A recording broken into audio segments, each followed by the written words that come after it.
Bonjour et bienvenue à Francophile. Today we are diving into something very important in French. How prepositions completely change the meaning of verbs.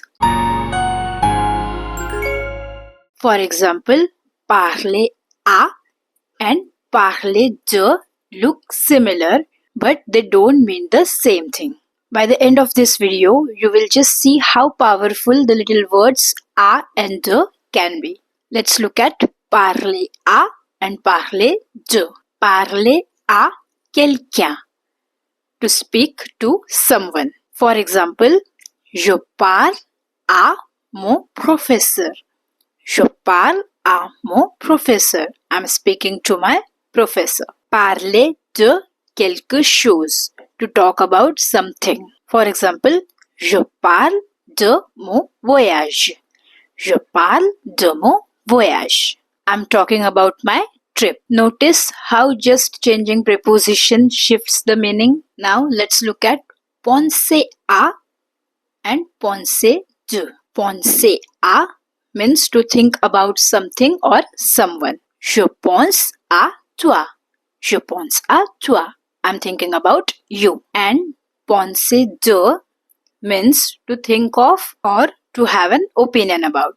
Que penses-tu de ce film? Que penses-tu de ce film? What do you think of this movie? Let's take another example.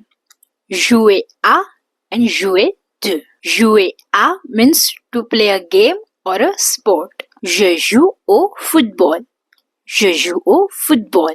I play football. And jouer de means to play a musical instrument. Elle joue du piano. Elle joue du piano. She plays piano. See how a tiny preposition changes everything? French learners often make mistakes by mixing them up. But if you remember the difference, you will sound much more natural and avoid confusion. So remember, in French, the prepositions are small words with big impact. Next time you use a verb, pay attention to whether it's followed by a or de. If you found this lesson helpful, don't forget to like and subscribe to Francophile and hit the bell icon so you don't miss a video. À bientôt!